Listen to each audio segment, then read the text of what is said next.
Boa noite, amigas e amigos da Casa do Caminho.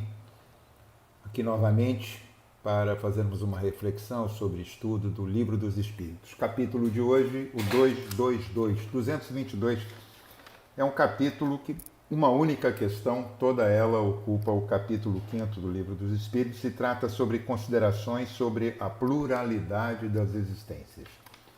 Aí, as várias vertentes para discutir se há ou não a pluralidade e como a doutrina vem e nos traz isso de forma clara, de forma tranquila para nos explicitar. Mas antes de passarmos a nossa oração para organizarmos o nosso pensamento, o nosso status de participação, vamos fazer um pedido, conforme a nossa querida Alba fez já nas redes, já passou nos grupos.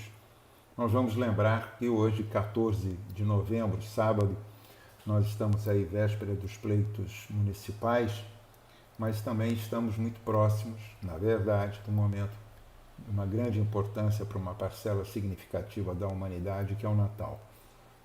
Natal que traz essa renovação de conceito da esperança, da solidariedade, do bem-fazer, lembrando, cada qual a sua modo e maneira, aquele doce Jesus, o seu nascimento.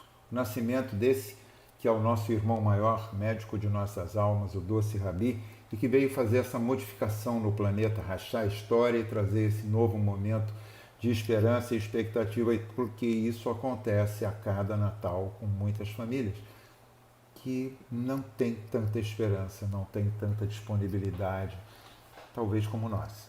Tá certo, eu sei, estamos passando por um momento de grandes retrações, de grandes modificações, de muita turbulência, é lógico, não estou me colocando fora disso, estou dentro. Mantendo sorrisos, que é para manter a altivez e saber o que está pela frente, porque não está fácil, e não deve estar fácil para vocês, amigas e amigos da Casa do Caminho e demais colaboradores, mas é um momento em que a casa teve que mudar um pouco também, se adaptar. Ela não está podendo distribuir as cestas e receber aquelas cestas com tudo arrumadinho, os presentes, todos acertados, para jovens, meninos e meninas, para os idosos, homens e mulheres, para as crianças, meninos e meninas que estão ali, para receberem esse momento que é tão especial. Trocamos presentes, trocamos votos, trocamos sentidos de esperança, dividimos uma mesa normalmente farta, a nosso ver, o que melhor podemos fazer e prover aos nossos queridos, aqueles que convidamos. Estamos aproveitando esse momento aqui, pouquinho antes de iniciarmos a nossa aula, para convidá-los a participar desse Natal de solidariedade. Estamos passando, já são 8 meses de uma mudança bastante rigorosa, bastante extrema, bastante extraordinária no nosso ser e estar aqui no planeta por conta dessa pandemia do Covid-19. Então, estamos aprendendo algumas coisas. O que não sabíamos lá no começo, já estamos aprendendo agora. Mas a solidariedade se expandiu. Por que se expandiu? Porque nós estamos precisando receber ajuda, amparo, seja ele de qual for o sentido, seja no sentido espiritual, psicológico, material, de um ouvido, de uma percepção. Vamos ajudar essas famílias que estão vinculadas à Casa do Caminho, aí em Jacarepaguá. Por quê? Porque elas dependem disso. A esperança delas está vinculada. Se está difícil para todos, certamente para eles. Então existe uma bolsa que está sendo montada no valor de R$200. Opa, R$200 é um pouco pesado para mim. Acho que sim, para muitos de nós, com certeza. Começo aqui a falar, parece difícil. Mas aí o momento, como a Alba na sua mensagem colocou, vamos levar essa notícia para quem pode e que não sabe que pode e deve fazer algo por si, fazendo ao próximo. Não tem essa noção ainda, não teve essa percepção, não chegou para eles, está para nós, mas não fica pensando que todo mundo sabe que nós sabemos ou já faz o que nós fazemos, porque nós também estamos à retaguarda de tantos outros espíritos à nossa frente. Nós estamos na mesma estrada de aprendizado. Vamos chamar esses amigos, às vezes um parente, tão próximo ou um pouco mais longe, um vizinho, alguém próximo no trabalho, nesse momento em que estamos retomando, alguém com quem a gente possa estar falando, às vezes numa videoconferência, dizer: oi, me ajuda aí, me ajuda. Quando você pede ajuda, as pessoas peça ajuda pelo outro. Nós não precisamos pedir ajuda somente para nós, podemos pedir ajuda pelos outros. É um grande aprendizado. E juntar essa quantia, ou várias vezes essa quantia, juntando, para que haja essa rede de solidariedade. Vamos promover isso. Uma cesta de Natal para crianças, meninos e meninas, para jovens, adolescentes, para idosos. Eles e elas, aguardando já num momento em que estão se encaminhando para uma despedida do planeta, mas merecem a nossa consideração, merecem que nós estejamos participando, e quão mais gratos não seremos pela oportunidade que está nos sendo dada. Então é isso, fica aqui Marilene, Andréia Igreja, Ana Paula, enfim, todos da Casa do Caminho. Vai lá, procura, tem o telefone, liga, alguém vai te atender, alguém vai te orientar, alguém vai dizer qual é a conta do banco, vai te encaminhar, dá para fazer. Não conseguiu reunir todo mundo, não deu para chegar nos 200? Tem problema. Pega o que você pode, não interessa quanto, e doa. Pois aí está o verdadeiro processo de solidariedade. Dar de si para o outro, não esperar só para si. Vamos embora. Encerramos então o nosso momento de pedir pelas coisas da terra. Vamos pedir licença a Deus, nosso Pai, Senhor dos mundos, o grande arquiteto do universo, ao grande irmão, ao irmão maior, doce Rabi, médico de nossas almas, Jesus, ao querido e bondoso Dr. Herman e todos os bons espíritos que com ele obram, trabalham incessantemente nessa casa de luz, que nos convidam muitas das vezes a oportunizarmos essa possibilidade do trabalho, de conciliarmos, estarmos juntos. E licença assim pedimos para iniciarmos o estudo da noite, tão necessário para nós na nossa reflexão. Voltamos a falar, são as considerações sobre a pluralidade das existências. Ele começa o texto falando numa coisa que já causa um transtorno, que são os dogmas, né? Aquela coisa que está mais ou menos certa de um lado ou de outro, ou tá para cá ou tá para lá, não tá se chegando a esse consenso. E dogmas são forçações, são coisas determinantes, são coisas que te fecham. E a doutrina, ela, quando Kardec nos traz ela, através da codificação, ele é um agente. Na verdade, são os espíritos chegando muito mais próximos ao planeta, como já de tantas épocas, desde a nossa formação, para nos trazer conhecimento e possibilidade de melhor interação e sabermos o porquê da razão de aqui estarmos. Que, afinal de contas, existe encarnação, reencarnação ou não? Encarnação seria o primeiro momento que você, como espírito criado simples e ignorante, conforme colocado aqui no Livro dos Espíritos, chega e vai aderir à matéria. Depois, nas várias repetências das necessidades do nosso progresso, do nosso crescimento, do nosso aprendizado, nós vamos reencarnando. Porque já começa por aí aquele equívoco, senão reencarnamos para pagar os nossos pecados, as nossas dívidas. Calma, gente. A gente reencarna para estudar, aprender. Estudamos no mundo com erros e acertos. Estudamos aqui porque estamos aprendendo. Só se torna um erro, a meu ver, quando você fica insistindo em algo que te traz, te compensa, se você se locupleta, mas que prejudica o outro. Aí tem que prestar atenção, porque aí você está incorrendo naquela vantagem para si, independente da relação dos outros. Mas vamos voltando à reencarnação. Por que desse conjunto, dessa discussão? Kardec coloca logo no começo dos seus estudos a questão da comunicação, da comunicabilidade desse plano com o mundo espiritual e o modo de receber isso. E ele, como um cientista, como um professor, como um estudioso, como um homem que tem a metodologia científica na sua forma, aplica essa metodologia para trazer esse conhecimento. Bom, a nossa aula de hoje não vai tratar basicamente sobre isso, mas eu estou abordando para dizer que houve um método, houve uma fórmula, houve um modo científico de se estudar, mas não é ciência. Alguns cientistas dizem que não, mas A própria doutrina, através de Kardec, diz que se a ciência puder provar em algum momento que aquilo que a doutrina está afirmando inexiste ou não é verdadeiro no seu todo ou em parte, o que Kardec diz e aconselha é: sigamos a ciência e que possamos trazer esse novo aprendizado da ciência para a doutrina, modificando-a.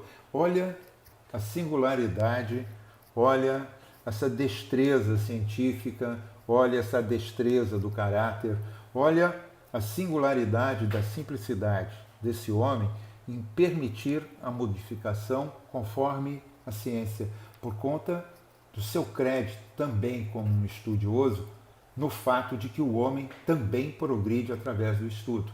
Mas e aí? Progride através do estudo? Quem produz isso? Os cientistas, os artistas, enfim, todas as áreas de conhecimento humano que nos últimos 10 mil anos de história mais ou menos conhecida por nós, antes disso pouco se tem de relato ou de fatos que possam, temos sim da ciência atual, que expandiu de modo extraordinário e consegue recapitular e buscar suas determinações científicas com as descobertas do momento, porque a ciência existe para estar em mudança, ela não é absoluta, ela vem incorrendo na busca, vem incorrendo nas descobertas, vem incorrendo nas formas de determinar aquilo de momento, mas ela não fecha, não encapsula.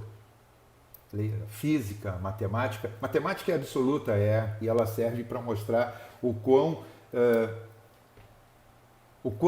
quanto há de mudança para todos nós. Então, mudamos. Se há mudança no universo, se há mudança nas coisas, se há mudança em tudo, como Lavoisier disse, nada se perde, tudo se transforma, a reencarnação é esse processo. E por que a gente determina, tem tanta discussão sobre isso? Bom, lá a começar, né, pelo concílio que foi feito por Teodora, com seu malinha do Justiniano, que encarcerou lá os bispos no concílio de Constantinopla, 553, e determinou que não haveria mais o preceito, o conceito de reencarnação. Por quê? Porque determinava a pré-existência do espírito ante a matéria atual e a pós-existência do espírito após a extinção da atual matéria. E isso incomodou muito. Incomodou porque trazia uma responsabilidade do pretérito, a determinação de um presente, a responsabilidade no futuro de ajustar tudo aquilo que não foi feito aqui, e isso incomodou. E incomoda muita gente até hoje. O que para nós, espíritas, e tantas outras religiões, tantas outras doutrinas espiritualistas, é determinado de um modo tranquilo, a doutrina espírita estudou através de Kardec isso, para outros é uma dificuldade. Por que eu não posso dormir eternamente e aguardar o julgamento final e ser chamado para esse julgamento? E aí serei determinado ao céu ou ao inferno? Bom, pela nossa experiência presente, da presente encarnação, já conhecendo tudo que nós conhecemos da história da humanidade, desde o momento do que os homens vêm escrevendo a história através de suas ações de guerras, de conflitos, de tomadas, das boas descobertas e de tudo mais, eu vou tentar fazer uma matemática pessoal e dizer que se a gente pensar, primeiro, cadê a justiça? Né? Porque se não existe reencarnação, não reoportuniza. Você não tem a segunda... Lembra da segunda época? Segunda época da escola, você não foi bem ali na prova, você não deu atenção, ficou meio distraído, ou não quis estudar, vem a oportunização de uma segunda época. Aí não dá conta, você sofre uma repetência. Mas sofrer a repetência não te tira da escola. Você que sai dela se quiser. E isso não determina que você perdeu tudo aquilo que aprendeu. Você pode até não aplicar, mas aquilo você absorveu. Em algum momento aquilo vai acontecer espontaneamente, mesmo que você não queira. Porque faz parte de um acúmulo, daí reencarnação. Mas a ciência discute que não há reencarnação. Tá certo. Tudo bem, vamos respeitar a ciência. Vamos respeitar os cientistas, alguns deles, porque outros não. Há cientistas que já declararam, né, a descoberta do DNA, a declaração do cientista-chefe que fez a pesquisa era de que é como Deus escreveu a vida. Né? É isso. Não tem como você mudar. Leon Max Lederman escreveu sobre a partícula de Deus, porque ele foi que coordenou a partícula de bóson de Higgs, né? O bóson de Higgs, aquela velocidade, aquela partícula micro, para entender como o universo aconteceu, porque a ciência diz até agora, está querendo progredir, para a gente entender que ela não estabilizou. O nosso planeta tem 4,5 bilhões de anos. Nós, como espécie, nos desconectamos dos símios, mais propriamente ali dos chimpanzés, 6 milhões de anos. Olha a diferença, 4,5 bilhões de anos. A organização científica determina que a expectativa é de que o primeiro organismo vivo no planeta tenha a ocorrência de 3,8 bilhões de anos. Como homens, o Homo, essa espécie Homo, que depois foi se desdobrando em tantas outras, até que houvesse ali só Neandertals e Sapiens, e o Neandertal supostamente estaria extinto ou miscigenado, enfim, aí já existe uma série de vertentes, mas isso é 200 mil anos. 200 mil anos. Com 6 milhões de anos nós nos separamos do macaco, como homens, passamos a ser eretos, passamos a ter outro domínio, começamos a ter uma inteligência em desenvolvimento. Hoje temos um cérebro trino, a parte básica, a parte reptiliana, a parte do emocional e a parte do racional. Né? Então, nós conseguimos realizar coisas, aspectos mais graves, mais científicos, mais elaborados, temos emoções de um modo muito mais ampliado e temos ainda a nossa parte do nosso instinto, que é o cérebro inicial. Tudo isso para formar o conjunto do que somos homens, hoje dominadores do planeta. Então, primeiro, qual a razão disso? Por que não as demais espécies? Ah, não, porque eu sou homem. Sim, mas e daí? Eu sou homem e mulher, criação de Deus. Gente, não dá, né? Darwin fez lá todo um estudo, porque não dá para a gente acreditar que houve aquela formação da humanidade dentro de uma história que fica sem nexo, sem relação. A reoportunização como espíritos é a realização básica. Está aqui no capítulo. Ele é muito extenso e eu não tenho tempo para divulgar com os senhores, mas ele diz, tendo visto algumas pessoas raciocinarem do modo que não é possível que Deus, soberanamente bom como é, imponha ao homem a obrigação de recomeçar uma série de misérias e tribulações. Mas é verdade. E por que seria justo, então, que uns nascessem tão selvagens e outros agregados a civilizações mais adiantadas? Por que alguns em civilizações tão mais, com organizações sociais tão mais avançadas e outros menos? Não são selvagens, mas estão, como gostam de dizer hoje em economia, primeiro mundo e terceiro mundo. A gente não sabe muito bem o que fica ali no segundo, quarto, quinto, mas enfim, a gente só sabe que tem um pouco mais de 7 bilhões de homens e mulheres vivendo aqui nesse planeta, nessa nossa casa, habitando esse espaço, e onde mais de 1 bilhão estão na miséria absoluta. Não tem nem água. Acesso à comida, saúde, mas não é o tema de hoje, mas nos serve para pensar. Por que mostra algumas almas aptidões tão diversas e independentes das ideias da educação básica? Por que 2 filhos numa mesma família com inteligências, modos e comportamentos tão divergentes e tão díspares? Por que alguns são tão aquinhoados, de uma inteligência tão extraordinária, e outros muito simples, dentro de um mesmo conjunto social, dentro de um mesmo conjunto familiar? Cadê a generosidade de Deus? Ou então não há Deus? Então a ciência matou Deus. Tá certo? Não tem Deus, matou Deus. E o universo aconteceu por um acaso. E eu não sei o que nós estamos fazendo aqui, porque a gente não precisa fazer nada, porque nós somos fruto do acaso. É acaso tudo o que acontece e não há um amanhã, não há uma expectativa. Eu estava fazendo a conta, parei, né, lá atrás.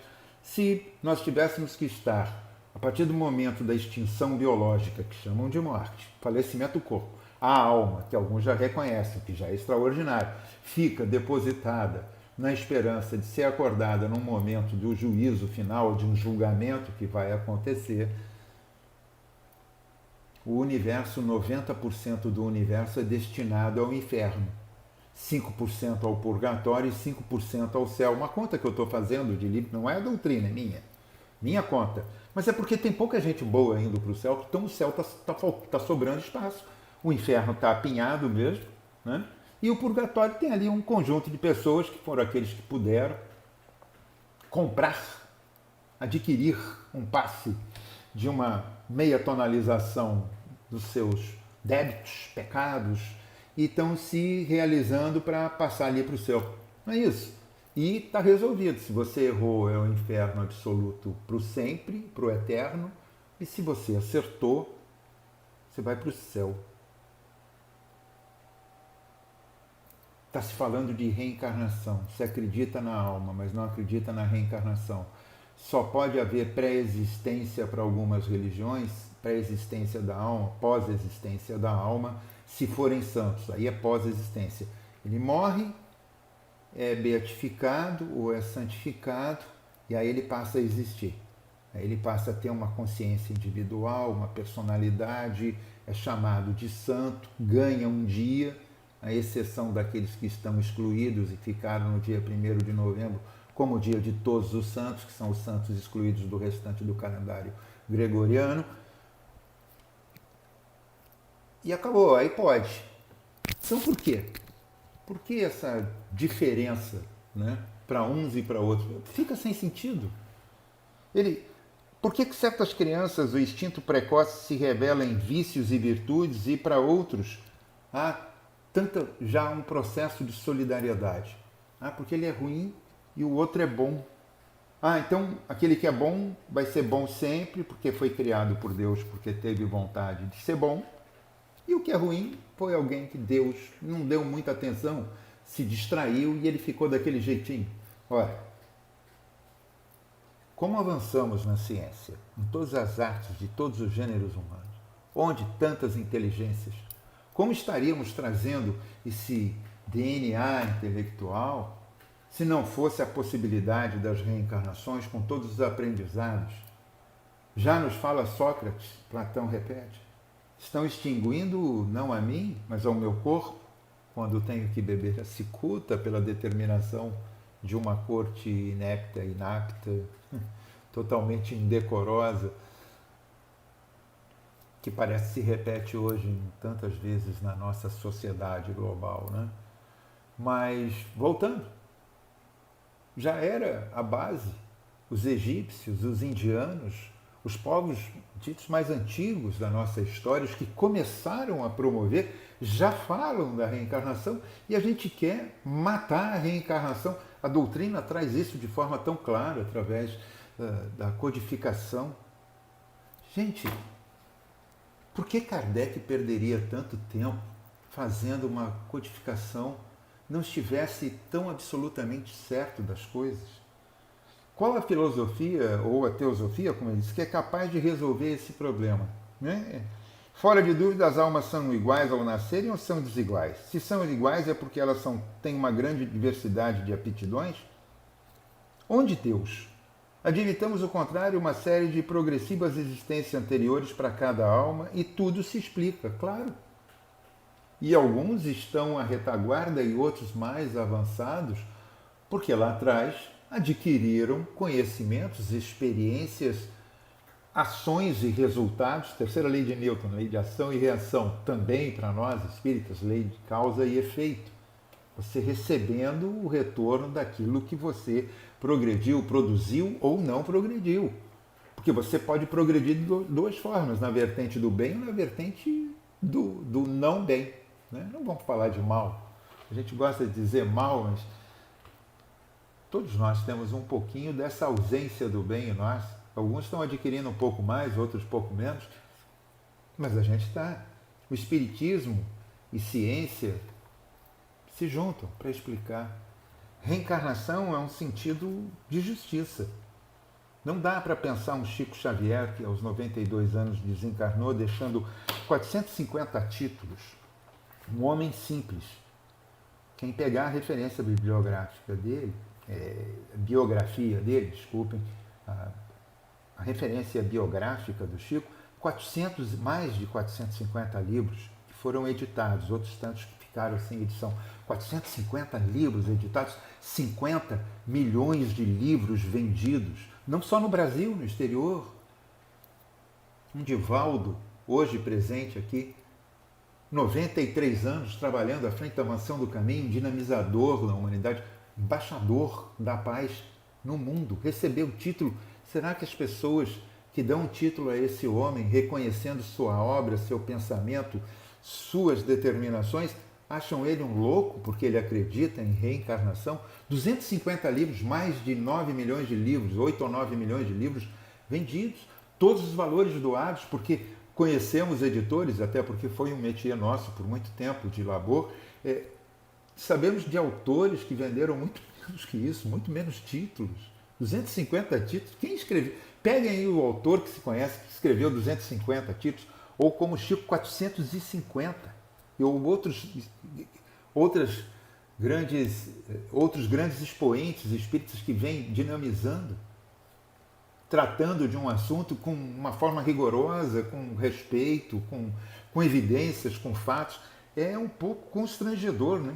A gente pega, por exemplo, o Stephen Hawking, aquele cientista físico inglês, absolutamente ateu, mas estava numa cadeira de rodas, já totalmente atrofiado pela sua doença, que era uma doença que, segundo a medicina, teria extinto ele, teria feito a extinção biológica dele no máximo em 3 anos, depois da descoberta do feito na juventude, e ele viveu até os 76 anos para produzir muito.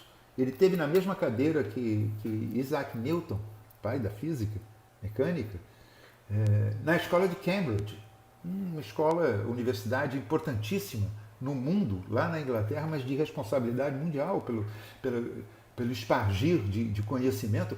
Por que ele ficou aí? Mas ele foi ateu porque ele se dedicou à ciência. Mas nunca ouvi acusando Deus. Né?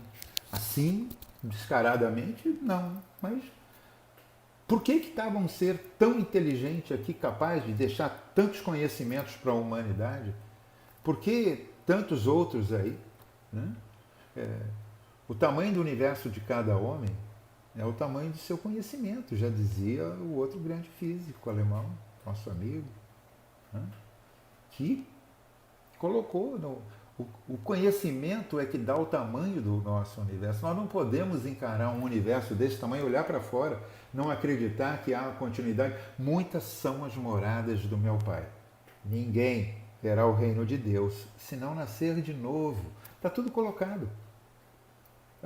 Partes importantes estão inclusive na Bíblia, desde o Velho Testamento ao Novo. Só há uma contestação por conta de que não há grandes interesses e há um conflito de vaidades e de razões. Entender que a gente se extingue como a grama, nós vamos nos extinguir como uma parte mineral simples assim, toda a inteligência, todo o trabalho, todas as realizações, tudo perdido e tudo começa de novo. Vai lá você numa gaveta dentro de uma estante, ou então você volta como uma gota de água para um oceano, se mistura e se torna aquele todo e não tem mais individualidade. Então por que temos individualidade agora? Por que essa designação para nós? Por que somos tratados? O que não pode fazer numa existência, a gente faz na outra, não faz? Não é isso a razão da reencarnação? A gente não falou na segunda época, uma metáfora que usamos? É isso. A gente não está conseguindo. Nós estamos fazendo agora aqui o quê? Por que nós estamos trocando? Por que eu me apresento frente a esse vídeo com as senhoras e os senhores, se não por uma crença de saber que realmente eu trago todo um conjunto. Gustav Jung, ele que tratou da psicologia, da psicanálise de uma forma tão importante, coloca, eu tinha falado isso já, acho que foi numa palestra, numa outra aula anterior, que quando ele foi perguntado, ele diz assim: não estamos exatamente certos sobre o fim, sobre a morte. ele coloca, só para encurtar aqui numa parte, ele coloca que assim, ó, significa a vida pode ser uma continuação, uma espécie de existência física, além do tempo e do espaço da nossa física atual. Né? Ele diz, por exemplo, que não acredita, ele segue a razão. Ele fala isso num vídeo de 1959 da BBC, está na internet. Qualquer uma das senhoras ou dos senhores pode colocar lá na internet e buscar. Né? Gustav Jung, né? Jung, na verdade, a pronúncia certa é essa, BBC Entrevista, 1959. São 4 minutos. Ouçam, ele vai estar falando. Não dá para a gente conceber a razão da vida e o conhecimento que temos agora se não tiver uma pré-existência. Ele só não coloca dessa forma tão explícita porque ele era um cientista, um estudioso, ele não podia ter uma pegada de vínculo religioso, porque senão tumultuava a existência dele na cátedra científica. Mas ele coloca claramente, e ele e tantos outros. Existem muitos contrariando, e essa aula aqui a gente não vai conseguir definir toda uma questão que foi colocada tão longamente nesse capítulo, mas é só para lhes instigar, lhes provocar. Não nos esqueçamos, estamos reoportunizados. Reoportunizados quer dizer reencarnados. Estamos recolocados na matéria para nessa transição entre matéria e erraticidade, que é quando ficamos só como espíritos, sem o dispor dessa matéria física, estamos vivendo uma progressão do espírito. Jesus, esse espírito de luz perfeito, foi criado simples e ignorante, conforme a ciência de Deus nos coloca. Não é por menos que reencarnação não é um direito, não é um mérito, é uma razão natural de progresso da vida. Vida, reencarnação é propiciar vida, pois que o que se extingue é a matéria física e não o espírito. Esse prossegue, cresce, continua, evolui sempre. Pela atenção de vocês, que possamos mais uma vez, não tive a intenção nenhuma de lhes ensinar absolutamente nada. Para aprender, leiam Livro dos Espíritos. Está um pouquinho espelhado aí para vocês por conta da imagem que foi gravada, mas é o Livro dos Espíritos, o Evangelho, segundo o Espiritismo, né? O Pentateuco, a Gênese, né? Céu e Inferno, enfim, todas as obras que vão nos trazer, e tantas outras, como nós citamos, Chico, nosso Divaldo querido, aí ainda presente na luta, convicto, que vão nos trazer conhecimento. Conhecimento nos liberta, conhecimento nos dignifica, conhecimento permite que saibamos que não estamos sós, que nunca estamos sós, e que essa vida em sociedade é necessária, por mais difícil que esteja sendo nesse momento para todos, é o melhor para cada um de nós. Não vamos nos esquecer de agradecer a Deus, a Jesus, ao Dr. Hermann por essa oportunidade do encontro e a oportunidade de sermos úteis e solidários em atendermos o pedido para o final de ano dessas cestas na Casa do Caminho. É isso. Obrigado a todos por podermos compartilhar essa reflexão, pela atenção, pelo que vocês estarão fazendo posterior a essa gravação. Fiquem com Deus, graças a Deus.